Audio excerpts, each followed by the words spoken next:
Hey guys, welcome to Anime Casuals, our weekend talk number 3.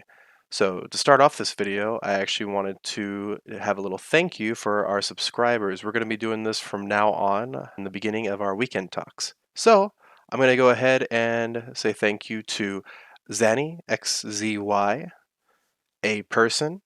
I think I know who this is, but that's okay. Jennifer Salas, and our two newest subscribers, Jonathan Colley and the DSOS. And I have put some pictures on here, so if you do want to subscribe to any of these people, go ahead. Thank you for your support, and enjoy our weekend talk number 3.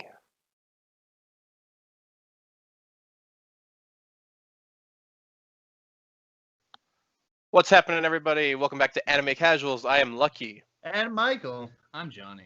And we make up Anime Casuals. Today, we're going to start off this conversation talking about short anime in general because this whole week's theme and a little bit of last week has been short anime. So yesterday, by the time this comes out, yesterday we will have Johnny's video on Magical Senpai come out, and then a little bit earlier we had Michael's video on Tonari no Sekikun. So let's talk a little bit about short anime. So what it's kind of said in some of your videos, but what kind of brings you a different what brings you like a different flavor when you get to these short form animes as opposed to like really long form types? Mostly the ease of watching it is what greatly influences why they're so good. To be honest, I think there's a certain. It becomes a quality over quantity phenomena that comes on with these short anime, and I also really like being able to. I'm not always into binging, but I like being able to do that with these short anime. If they're really good, I can just. Oh my god, he actually damned! Hammer it out really quickly, and that's really fun to do. Like Yeah. Magical Senpai, watch a bunch of episodes. It'd be awesome. yeah. And I would also say there's other short form anime that we haven't touched, that we haven't even thought about, because there's a lot of anime out there that's like, there's 3 episodes in one, and it's like 20 minutes, but really that's like 3 little 8-minute episodes, and that could also be technically short form in the same fashion. So what other animes like that we haven't mentioned this week? So I was talking about Love is Like a Cocktail. There's Magical Senpai and Tonari no Sekikun. What other animes have we not mentioned that are also short form? Just to give you guys an example, I've just been watching this one that comes out every week called Ninja Collection. Literally like 4-minute episodes, and that is including like a 30-second or 45-second closer, and it's in this very strange style of like. I actually don't really know what to like compare it to, but it's on Crunchyroll. It's a really cool original that they have, and like I said, it's very short, and it's always like this random person, this random person in a situation. Like in one, there's a school teacher, and then a demon just attacks them, and this ninja, it's up to like a ninja to just wreck this demon, and it kind of has some thriller moments, but like I said, it's very short, so it's not. You don't really get that whole. You don't have to like invest into it like we were talking about that anime the other day. Boo! You stink! But yeah. So what other ones would you guys think of? I'm actually really upset I can't think of more. I mean, I've always got Bikini Warriors like top of my head, but I know I've seen more than just the ones we're talking about. Yeah. I mean, there's also I can't understand what my husband is saying. I've watched a couple episodes because you've shown me, Lucky. But like that's usually what pops up in my head. And that one's pretty funny from what you've shown us. I'm trying to think of one right now. I guess that's a problem with short form anime. They're not forgettable, but they're easy to misplace in your head, like because they're so short, and usually they don't go beyond like 12 to 24 episodes. I mean, there's some that go like to 50, but I mean, even 50 episodes of that is like, hey, I watched that in the day. Okay, or a couple hours, and then I went on with my life. Well, that's the thing. Sometimes when I binge too, like it's hit or miss whether I'll be like, I remember so much of that anime, or it's just a huge blur of fun. So I mean, that's kind of my issue with it sometimes, but. Yeah, Yeah, can you name others, Lucky? Because I think you're a little No, more. that was you literally took the one I was gonna say. The other one, yeah, I can't understand what my husband's saying. There's definitely that one. I'm trying to think of some others because the problem is that I can't really remember because some of these are like really like I actually didn't realize Magical Senpai was one. Just because it was segmented too. So when it's segmented like that, it seems so much longer because it's like, oh, there's 3 parts in here. Little do you know, there's like, there's 4-minute skits, they're going on. Off the top of my head, I can't really think of any, but yeah, I mean but yeah, I mean we covered some of the more popular ones anyway, but yeah, so I wanted to talk about that first off because you can watch these videos. I'll probably put them right down here so you guys can watch them on Tonari no Seki-kun, Love is Like a Cocktail, and Magical Senpai, which came out yesterday as of this video coming out. So Yes, that is. I got one more. Oh, what? Okay.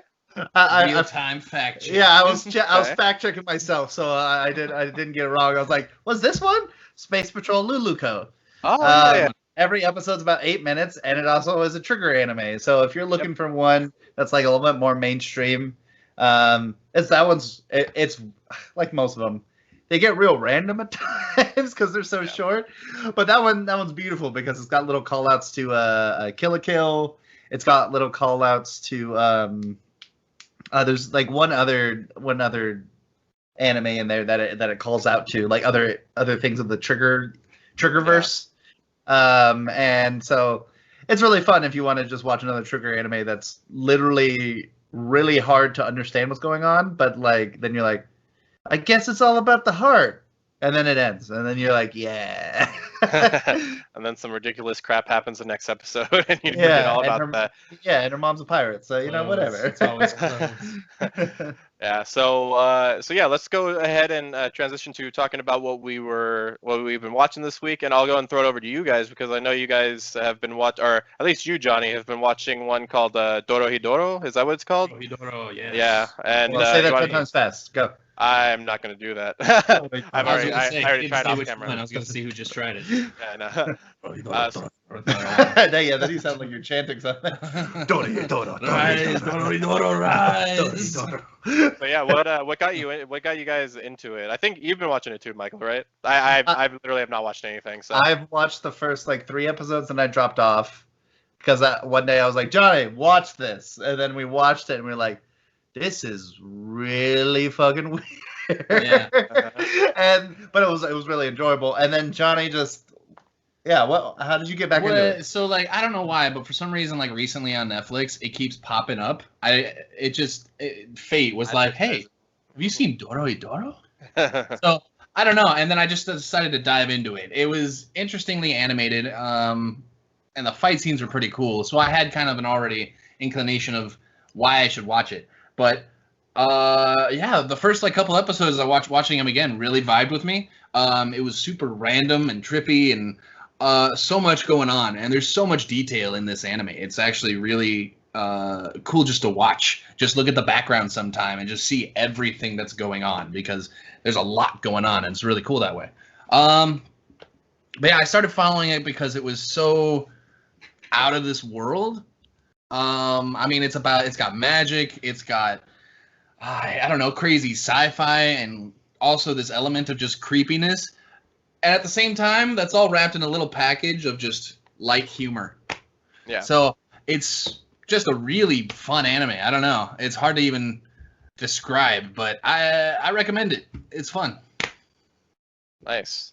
So what about you, Michael? What have you been keeping up with? I gotta double check the name real quick because I keep saying it wrong.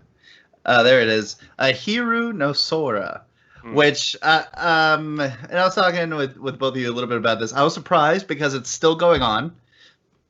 I watched it like episode 20 and it was like, oh, there's episode 24 over there, and I'm like, it's probably gonna stop there. It seems like this is where it's gonna like pause and take its break, but it seems to be taking the route of Slam Dunk because it's a basketball anime. And Slam Dunk did the same thing where it was just like, hey, we're just going to go and go. Oh, we're not stopping. We're going to keep going. And then, hey, there's a basketball anime out. And so right now it's like on episode like 44, showing no signs of slowing down. And it's been actually really, really fun. It's got the slam dunk feel without the old animation style, and also with a little bit more character development. It's basically like if you took all the punks in a school, and then you took like one good boy, and introduced good boy to punks, and the punks were like, you're a good boy. I'm gonna follow along with you. You turned into best boy. Okay, we got it. Let's do this. Let's start a basketball team. And so it was pretty hilarious starting off because it also has like swear words in it and they're punks, so yeah. They're punks. They gotta swear at each other, and their backstories really is what's grabbing me as you're going on. It's like two of the biggest bullies at the school that Sora went to. I think that's his name. He goes there, and then two big bullies who are twins, and I really hope you like cut in like a picture of them because they couldn't look any more different. That's true. And they basically are like the big bully school. They're like, we're part of the basketball team. We don't play basketball though, but you're not allowed to use the gym. And and so you get flushed through all these like bully punk characters. And of course, you've got some two of the awesome female managers, just like IQ. And then you just get invested in their like progression through their basketball. So it's like if you had the same story of Haikyuu, and then you changed all the people playing volleyball into punks. So yeah, I've been watching that, and I got up to like episode 30, and then the subtitles disappeared, and I don't know what happened. But look at it, High Dive, look at it. Yeah, but I've been having a lot of fun with that, mostly because there's so many episodes out right now. So I'm like, I have something to binge through. Nice. So yeah, I just finished. So I went back and I've been watching this one called Misfit of Devil King Academy or whatever, and that was one of these ones where somebody's they're taken to another world and actually no, sorry, they're not taken into another world. They're reincarnated. Really long story, but nitty gritty of it, this guy is OP and can take down like gods. Like literally the beginning of it is like this guy was so powerful he took down all the gods, all everybody, and just got reincarnated and all that kind of stuff. So I got kind of like I kind of wanted that again. So I watched one that me and Johnny started watching, but I think you got to episode 8, Johnny, because that's where it said on Verve. I think I only watched the first episode. No. Isekai Cheat Magician is the one you got to episode 8 on. So that's where I was transitioning to. So just because. Whoa. Yeah. So I ended up finishing it actually, just because I really wanted something that I didn't have to get super invested in, but also where the main character is just OP as hell. And I gotta admit, they actually did a little bit better of a job than I thought they were going to. I thought it was just gonna be, oh yeah, I'm OP, and I don't mind if you lean into that, like Misfit of Demon King Academy, but it also kind of had some really cool lessons about, him kind of coming to terms with like, oh yeah, maybe this isn't just a cheat, maybe I actually have to work at this, So that was kind of a cool part of it. And then I binge watched A Lull in the Sea, and that one, whew, man, that was the one I was telling you about, Johnny. I actually didn't realize it was on Netflix, but yeah, they also have it on Verve, in dubbed as well. And wow, man, that one hit hard. I couldn't believe it was like a 2014 or 2013 anime, and it looks better than most anime that I've ever seen, and especially the water graphics. But yeah, it's pretty cool anime that kind of focuses on parallels between like racism, because there's not too many water people anymore, so they get mad at the earth people, that kind of stuff. So it's like that's all talked about in the very first episode. So there you go. I was gonna say, you're calling them water people, though. Come on. Yeah, water people. Sorry, with a hard W. But yeah. Oh, and also watched Smile Down the Runway, which look forward to some kind of video in the future about that. Yeah, that one hit real good. So yeah, I'm really digging these animes that are hitting real emotionally deep. But yeah, any other ones that you guys are looking forward to before we go on to Raise Zero, or that you guys have been watching? I have two others. I almost got back into Haikyuu. I got halfway through season 2 by accident. I think he just left it on one day, and I just didn't turn it off. And then I was like, well, I'm watching it now, and it's great. And then I finished Toradora. And I was gonna ask you about that one. Got in typical anime fashion. It eventually kind of won me over. Like most anime, I think probably do. I started. it's still, I wouldn't even say that like amazing of an anime. I mean, it depends what you're into, I guess. I like more crazy actiony kind of things, but I mean that one's fine too. I still like watching the I guess romantic anime too sometimes. And I didn't really care too much for the story, I guess, but I ended up really caring for the characters was the biggest thing, and more rooting for them. So I don't know. It was fine. They ask you how you are, you just have to say that you're fine when you're not really fine, but you just can't get into it because they would never understand. It was pretty good, but you know, I'll just say it was bad, it was great, it was awesome, it was terrible, everything. Yeah. And Circle, the one that I applies to felt you. so many things. I just started another one called The Great Pretender, which is on Netflix, which I partially was sleepy to. But the parts I remember were actually really cool. And you can correct me if I'm wrong. It basically starts off with and this is just the first episode, it starts off with a guy who it basically is trying to plea with somebody else to like borrow some money at the beginning. Correct me. Go. Do it, Johnny. Yeah. Weirdly, I don't. Yeah, he doesn't remember. He was asleep too. Oh my god. I don't know. I remember like the parts where he met up with the other guy, the French. Okay, dude. that's what I was gonna get to. Anyways, this guy is basically like pretending to be somebody else. And then like in the next scene, almost immediately, you see that he just duped somebody. And he's, pulled one over on somebody, and then suddenly has a bunch of money that he just took from this guy. He keeps going, and then he tries to pull another, I guess, scheme on somebody else. Con. Yeah, a con on somebody else, where like he tries to do a wallet con. He's like, "Well, hey, is this your wallet?" And he shows him money, and the plan was to trade out the wallet with a one full of paper money, basically be like, hey, I'll give you this wallet if you buy it for me. And then he was going to switch out the wallet and take the wallet back to get that dude's money and keep his money.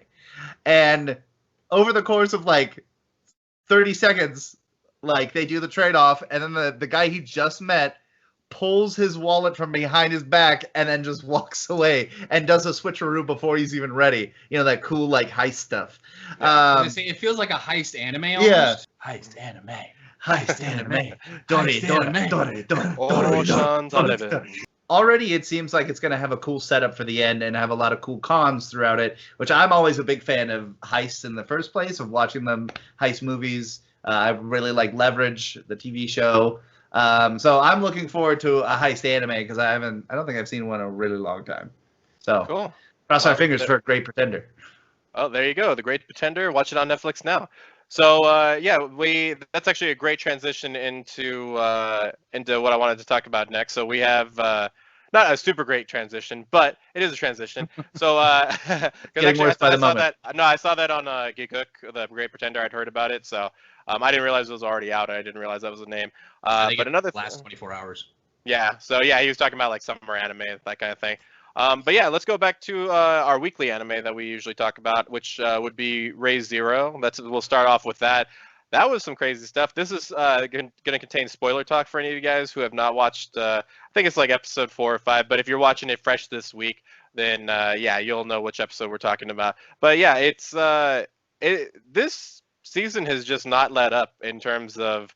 Like, we haven't gotten that breaking point in terms of, like, where kind of, I guess, when he went through the first trial and, got to see his mom and dad, that kind of thing, but not really, like, a full-on, like, okay, this is a checkpoint, like, this is, like a cool checkpoint where he doesn't have to die, like, 5 times just to get past someplace, but, yeah, what did you guys think of the last episode? Dude, this last episode, I was kind of, like, worried about where it was going because it starts off very heavy with it. Well, we come off an episode where he just got, he got murdered, like you said, and we come right into this new episode where basically he's like, "Hey, you guys, here's the truth. Let me try to talk my way into doing the trial instead of Amelia," which I think it's like about 8 minutes in when he finally does that, talking to old lady and Garfield. I don't remember his name. And then I'm like, no, not again. And he gets kidnapped and bound and thrown in a dungeon. I'm like, come on, this guy can't catch a break. Even his friends are betraying him. or his Yeah. friends. Yeah. And so like that whole aspect really took me for a loop because I was not expecting that out of those people. I thought they were all going to be on his side and kind of help him out, especially when he was like, "Hey, I'm gonna, I can do this a little. I'm just worried about Amelia, and I don't want her to go suffer. She doesn't have to deal with her past right now. I'll do it."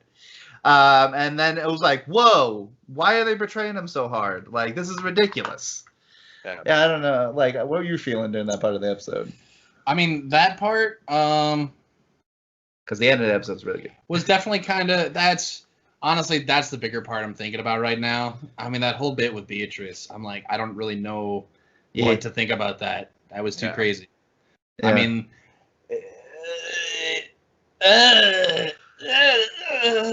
it's too much. I don't Yeah. know Word. if That all that was stuff insane. changes every time he dies. If it's all just already written, like The book, he dies, yeah. turn back to page 1. He dies, turn back to page 4. I don't know. That'd be crazy if that was actually like that. I don't know if I'd like that. That's too much playing around with fate and life. Yeah. Well, and Damn witches. that was the part that happened right before he gets kidnapped, right? If I'm not mistaken, the whole Beatrice thing. Yeah, so that yeah. that actually happens. That happens at the beginning of the episode because he doesn't Yeah. die. He doesn't die until like about 7 minutes in. Yeah. And so, for those of you who don't know what we're talking about there was revealed that Beatrice has a witch book, like a book that we saw Beetlejuice, who was the first, the Sin of Sloth. He had the same kind of witch book, and so we're trying to figure out, kind of piece together, like what in the world is, like, why does she have this book that belongs to this cult that's messing everybody up, especially with Rem and all that kind of stuff. And she didn't seem too bothered by the assassin, although I mean I don't really know. Well, that's the thing. I thought nobody can get into her room without her wanting them to, Well, except for Subaru. Yeah. So that's why I'm like, whoa, how did she do that? And well, That's I mean, crazy. and why, after saving his life, was she okay with just letting him in and dying?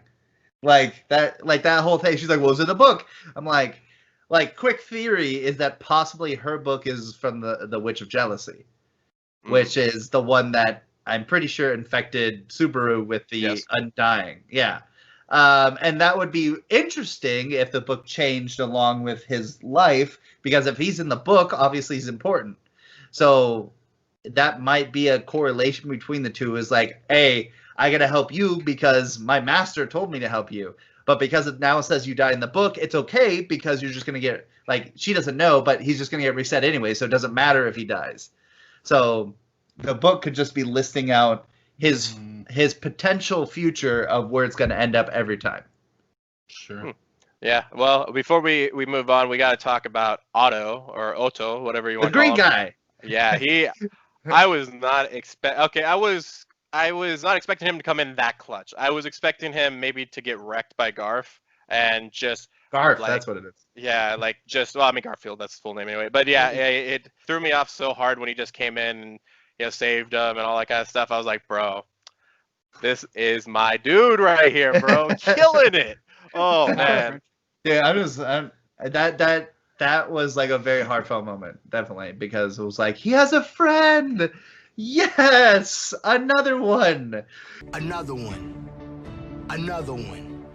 Another one. Another one. Another one. And another one. And dude, like, that's the thing, is I think you said like a couple episodes in Ray Zero ago where you were like, I didn't expect this guy to be so important, because like you said he was like talking about how he died during the whale incident and he got resurrected and he still wasn't quite like that important of a character. And I'm liking how clutch this guy is coming in every time. Is like, hey, I'll drive your wagon. I'm also like I think he's like a merchant, and I can teach you some tricks of the trade. And now I'm gonna rescue you from a dungeon. I'm like, yeah, good guy, good, unexpected good guy. Going forward. So I haven't watched, and I'm not too sure if you guys have watched it yet. I haven't watched this week's Fire Force, but I'm talking about like last week's Fire Force anyway. There's been it's been pretty cool, but also very interesting to see them in like a wilderness place. Like, it's reminded me of like when the anime Toriko ended and they started going out into like the gourmet world and doing that kind of stuff. Like, it's throwing me off because now they're in a world where there's like gigantic beast, and I'm like, and talking mole people and stuff. And talking crows. Yeah, talking crows, and I'm like, oh my god. I feel like this was kind of like a cool, fresh thing because I thought the same thing when they came back into when they came back, or they went to that one guy's place that was like, it was like feudal Japan. It was like all nice stuff and or nice old Japan style town. The guy with the, I'm trying to remember his name right now, but he's the captain with the flying brooms that blow up. Yeah, I thought this was like kind of a cool, different kind of feel to it.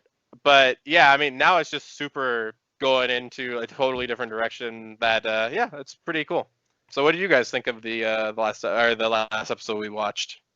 Real quick recap: they met a giant onyx, and then after the giant onyx, the mole person showed up, and then they led with the mole talking person. Animals. And then he's like, "Hey, this is my sad story," and then there's the infernal dogs. Okay. Now, the biggest thing I would say is, I think, like you're totally right. I mean, like it's really interesting, nice take. Is what's happening next?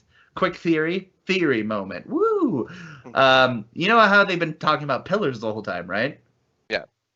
So my theory on this is that each of the pillars is going to make up a new Amaterasu.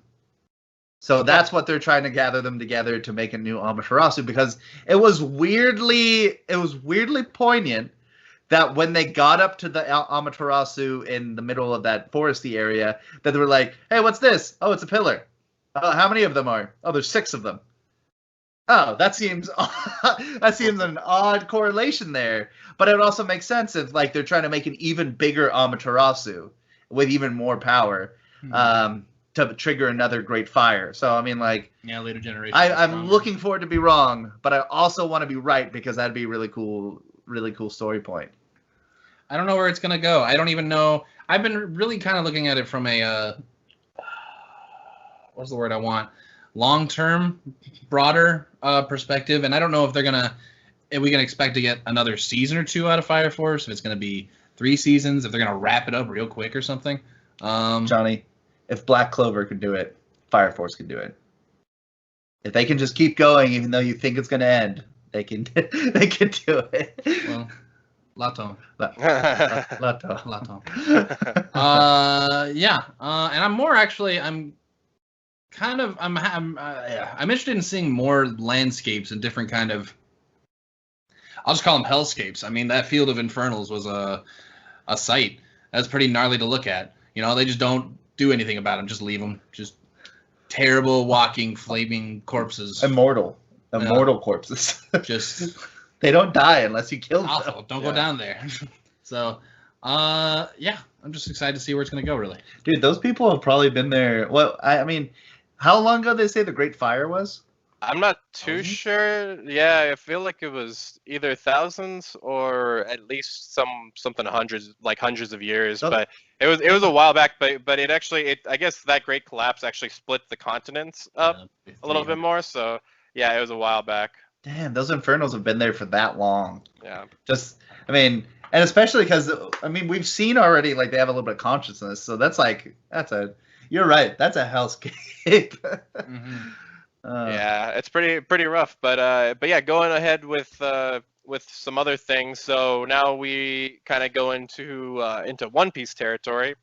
And with the One Piece, like, I mean, I just really like the dynamic between Luffy and this old guy that he's been with.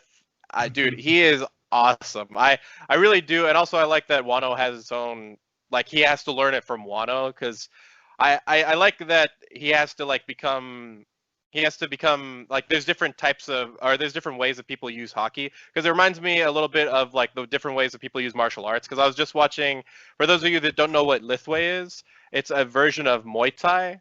And if you don't know what Muay Thai is, it's basically a sport where it's like kickboxing, but you can use your elbows and your knees, and you can clench, so you can, throw up your knees into the clench.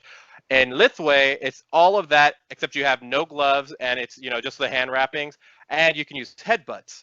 So that's over in Miramar, and it changes, because once martial artists go over there, they realize, oh, I don't know how to headbutt. I don't know how to do any of these. And once you clench up with somebody, they can just headbutt you right away, and it changes the whole dynamic of what you're doing. And so that's what I like about Luffy learning a different way to use haki, which it kind of reminds me of like a metaphor for like him learning a new martial art or adding something to his own martial art. So yeah, what did you guys think of the last episode?